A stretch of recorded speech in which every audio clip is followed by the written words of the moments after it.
They told you to open up, to speak your truth, to be authentic, because vulnerability is the new virtue, because transparency builds connection, because showing your scars makes you relatable. And on the surface, it all sounds noble. It sounds honest. It sounds human. But Machiavelli would sit in the corner of the room, arms folded, silent, watching you hand over the blueprints of your mind to people who haven't earned it. And he'd quietly shake his head, not out of disdain, but out of recognition, because he's seen it before. Empires collapsing from open mouths, kings dethroned by shared secrets, men destroyed not by enemies, but by what they disclosed too freely.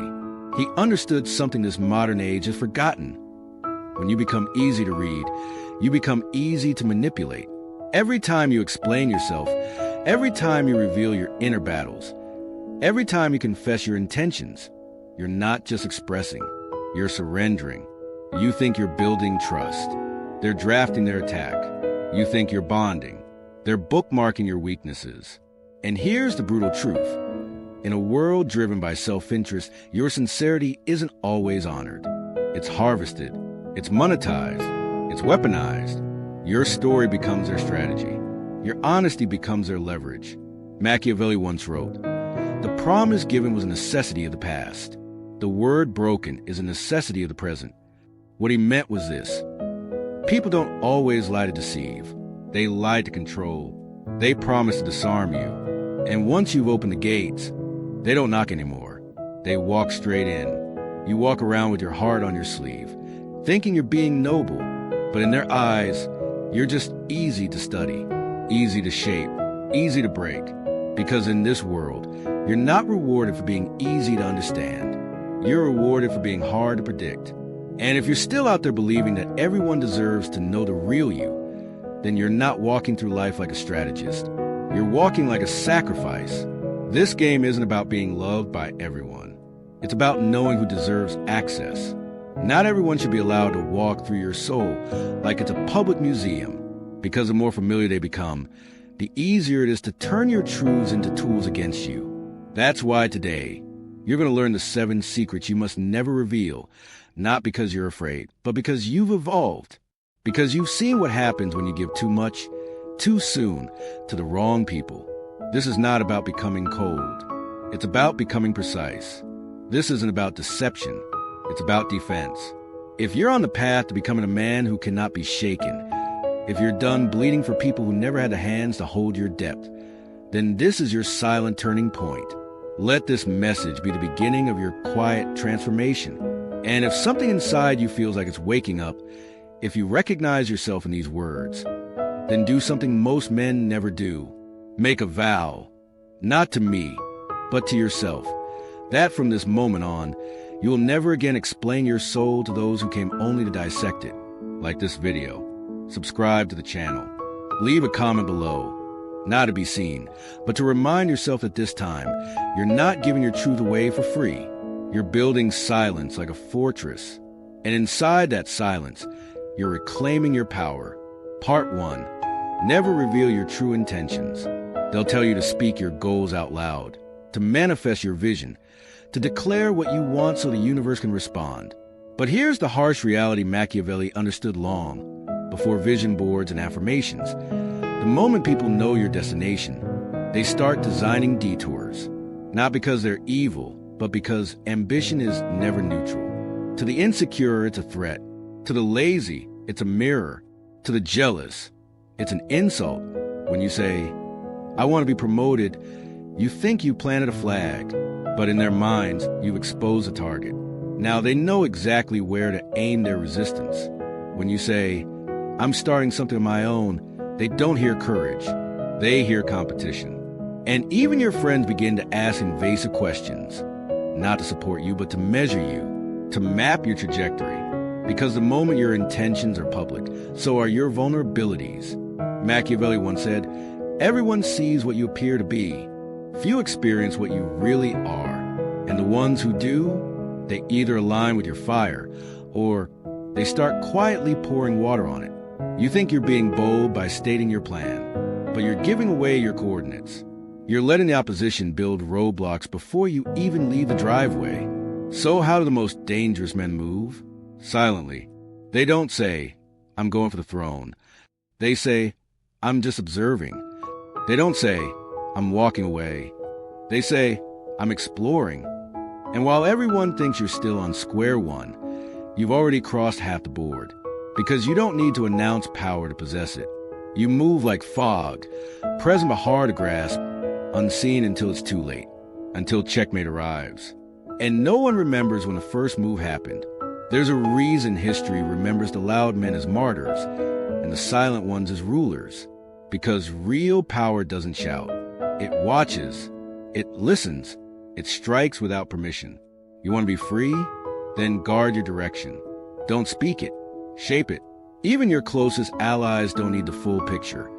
Not because they're enemies, but because loose lips don't just sink ships. They sink destinies. And here's the part no one warns you about. Even those who love you can accidentally leak your vision to the wrong ears. A careless comment, a proud mention, a subtle nod. And suddenly, the people who were never meant to know your next move are now building strategies against it. This isn't paranoia. It's pattern recognition. It's self-preservation. You don't need to lie. You just need to withhold. Say less. Move smarter. Let your execution speak in volumes your mouth never uttered. And when they finally see what you built, when they realize you were always 10 steps ahead, it'll be too late to stop you. Because while they were busy predicting your next sentence, you were rewriting the whole play. So the next time someone asks, "What are you working on?" Smile. Nod. Say, "I'm figuring things out." Because the man who hides his map is the only one who arrives without resistance. You want to be unstoppable? Then master the art of silent momentum. Let them underestimate. Let them assume. And while they guess, you grow. Part 2. Never reveal your emotional weakness. They say, be vulnerable. Be real. Speak from the heart. But they don't tell you what happens next. They don't say that most people aren't listening to connect. They're listening to collect. Because in the wrong room, your honesty doesn't heal. It hands out weapons. You say, I overthink everything. They hear, he's easy to destabilize. You say, I'm afraid of being abandoned. They hear, I can control him with silence. You open your soul, and they study the cracks, not to fill them, but to figure out how to split you open later. Machiavelli never told you to be emotionless. He told you to be unreadable. Because power doesn't lie in how deeply you feel. It lies in how little they can read those feelings. He knew that once someone sees your bruise, it's only a matter of time before they press it. Not today, not tomorrow, but eventually, when the dynamic shifts, when their respect fades, when your presence becomes inconvenient, and then that moment when you said, I hate being ignored, becomes the exact silence they weaponize. That night you confessed, I don't feel enough, becomes a joke they'll whisper when your back is turned. You thought you were building closeness, but what you built was leverage in their hands. You want to cry? Cry where no one can see you. You want to fall apart? Do it behind closed doors. Because the moment you bleed emotionally in front of someone who hasn't earned your trust, you turn pain into currency, and they will spend it. This isn't about being cold. It's about being sovereign. You're allowed to feel everything, but you owe no one access to that inner battlefield. Control your expressions. Control your tempo. Control your silence. Because the world is not gentle with those who reveal their wounds too quickly. And here's the irony. Most people won't praise your emotional restraint, but they will respect it quietly, even fear it. Because a man who doesn't flinch, doesn't fold, doesn't overshare, becomes a mystery. And mystery is power. Machiavelli said, a ruler must learn to act as both beast and man, which means be soft when necessary, but never soft to the point of becoming predictable. So, what does that look like in real life? It looks like walking into the room calm, even when your chest is a thunderstorm. It looks like speaking with composure, even when betrayal is burning behind your teeth. It looks like smiling politely, even when everything inside you wants to shatter. Not because you're fake, but because your pain is not their playground, and your heart is not a public exhibit. You want real safety? Then be your own sanctuary. You want true intimacy? then wait for the one who proves they can handle the truth, without turning it into a tactic. Because a man who cries in front of everyone is not empowered. He's exposed. And eventually, he's managed. But a man who bleeds in silence, who rebuilds in solitude, who speaks only when the storm has passed, that man carries a weight most of the world isn't built to handle. And maybe that's the point. Part 3. Never reveal your real alliances. In a world driven by perception, loyalty is not always a virtue. Sometimes it's a weakness. You think you're being transparent when you say, "This is who I trust. This is my circle. This is where I stand." But what you're actually doing is drawing a map. Because once people know your alliances, they don't need to target you directly. They just follow the lines. They follow your dependencies. They go after the ones you listen to, the ones you protect, the ones you'd go to war for. Machiavelli understood this better than anyone. He once wrote, "It is double pleasure to deceive the deceiver, not because it's cruel, but because in strategy, the greatest victories are often indirect. You don't strike the king. You poison the well he drinks from. You discredit the voice he listens to at night. You corrupt the bridge he crosses every morning. Because when your enemy knows who you trust, they no longer need to confront you. They just make your network bleed, slowly, until your strength collapses from the inside. This is how kingdoms fall, not from invasion, but from infiltration. You say, 'He's my closest friend.' They say, 'Good, let's make him doubt you.' You say, 'I follow her advice.' They say, 'Perfect, let's discredit her influence.'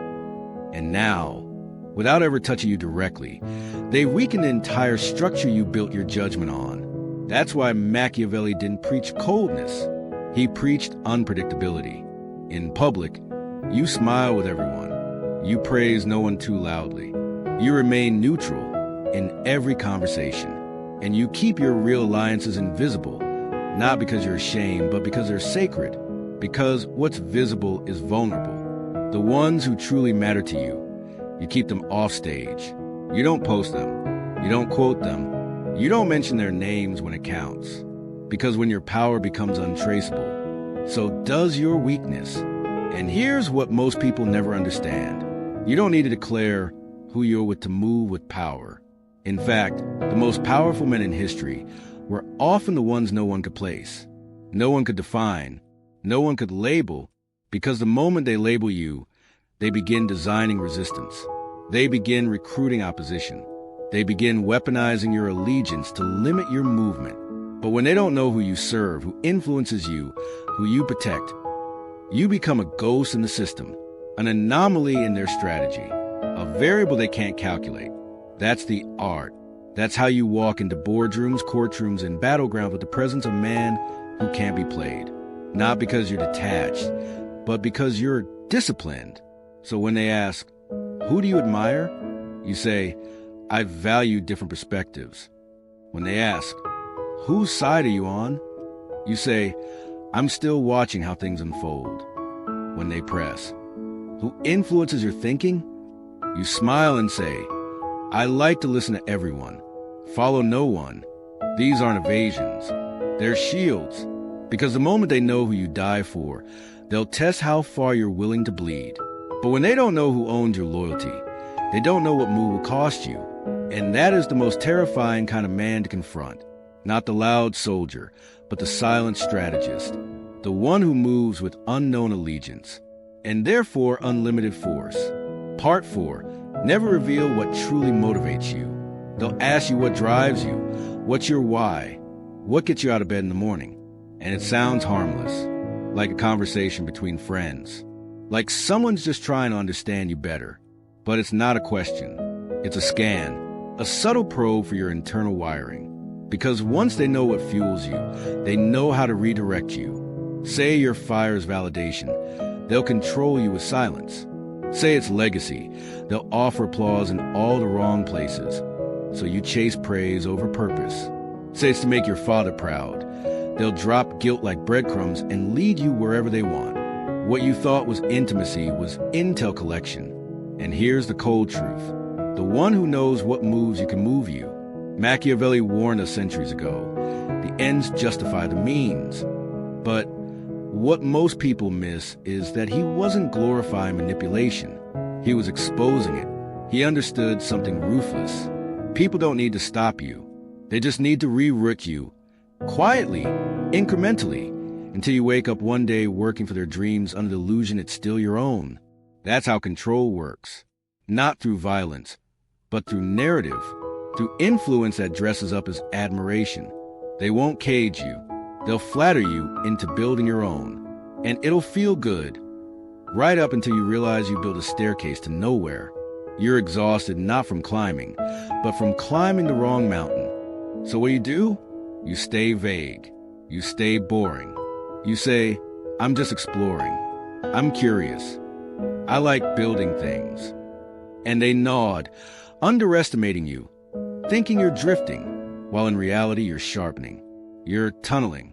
You're moving with such precision that no one even sees a pattern you're following. Because when they can't define your fire, they can't fake the fuel. They can't offer you false rewards. They can't bait you into battles that don't matter. They can't slow you down by distracting your hunger. Your mission should be your best-kept secret. Not out of fear, but out of strategy. Because power isn't about declaring purpose. It's about delivering results that no one saw coming. Let them think you're casual. Let them assume you're unfocused. Let them mock your quiet. And while they talk, you build. You refine. You evolve. Until one day, the world stands in awe at something they never predicted. Because you never explained it. That's how empires rise. Not with announcements, but with unseen architecture. So the next time someone asks what really motivates you, pause, smile, say, I'm just following what feels real, and let them believe it. Because a man who never reveals his engine is the man they can never slow down. You want to be unstoppable? Then stop giving people the coordinates to your core. Your fire was never meant for crowd. It was meant to be protected, fed in silence, and unleashed only when it's too late to contain. Part 5. Never reveal what or who you despise. In a perfect world, telling people what offends you would earn you respect. Honesty would build boundaries. Clarity would equal safety. But this isn't a perfect world. It's a psychological jungle. And in this jungle, predators don't hunt strength.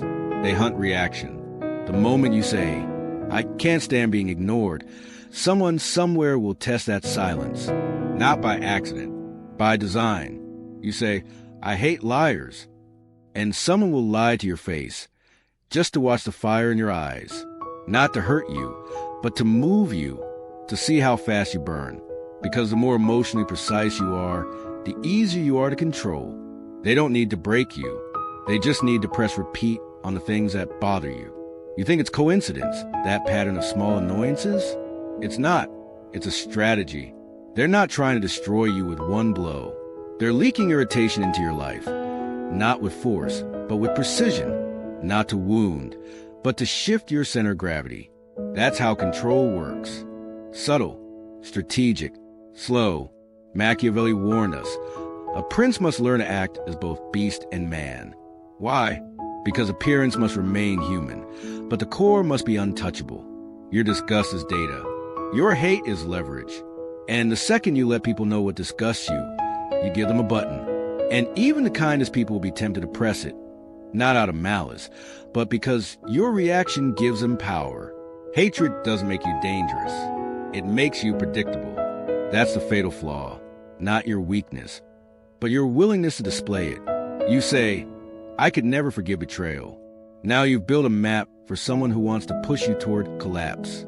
You name your enemies. You make them celebrities in your emotional ecosystem.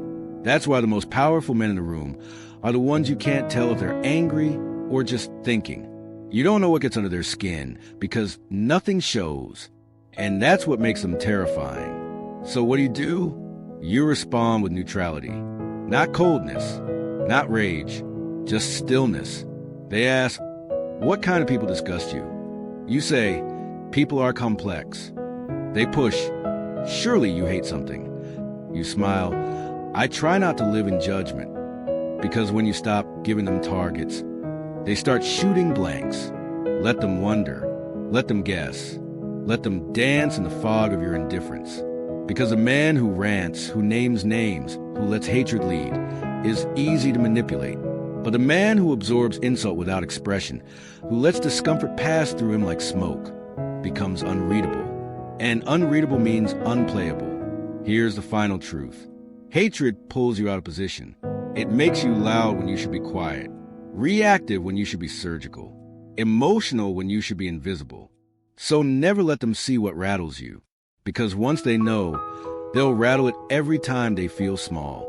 But if you keep that space sacred, if you move like nothing penetrates, then they stop asking what breaks you and start fearing what you might break instead. Part 6. Never reveal what you're willing to sacrifice. Most people think boundaries are built through declaration. They say things like, "I'd never walk away from this. I'd do anything for her. This means everything to me." They believe stating their loyalty makes them strong. But in the world of power, that's exactly what makes you exploitable. Because the more clearly you show what you're unwilling to lose, the easier it is to trap you with it. Tell them, "I could never leave this job." And suddenly your hours stretch, your respect shrinks, but your paycheck stays the same. Tell them, "I'll love her no matter what." And one day, she'll offer you half her soul, knowing you'll stay and beg for the other half. Because attachment is leverage, and leverage reshapes behavior. Quietly, ruthlessly, permanently. You won't even notice how many boundaries you cross just to keep what you swore you'd never lose. And one day, you'll wake up inside a cage you helped build with your own promises. That's why Machiavelli taught rulers never to appear too attached to anything, to anyone, to any outcome. Not because detachment is strength, but because predictability is weakness. When people believe you'll stay no matter how they treat you, they stop adjusting. They stop performing. They stop respecting. Familiarity becomes entitlement, and entitlement becomes erosion, not just of love or status, but of self-worth. They won't ask for the sacrifice directly. They'll just chip away at everything around it, until the only thing left to give up is you. And here's the deeper trap. They'll make you believe your sacrifice is noble. They'll applaud it, celebrate it, reward you with just enough affection to keep you bleeding for a cause that no longer feeds your soul. That's not loyalty. That's manipulation through illusion. So what do? You stop declaring your limits. You don't say, "I'll never walk away." You say, "I go where I'm respected." You don't say, "She's everything to me." You say, "I get what's earned." Let people feel the edge, not as a threat, but as a presence. A quiet reminder that your dignity is not up for negotiation. Because here's the paradox.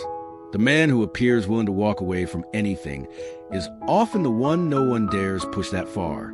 You become untouchable not by being rigid, but by being unreadable. They won't know where your line is, so they'll tread carefully. They won't know how far they can push, so they'll pull themselves back. And if one day they do cross the line, you don't raise your voice. You don't plead. You don't explain.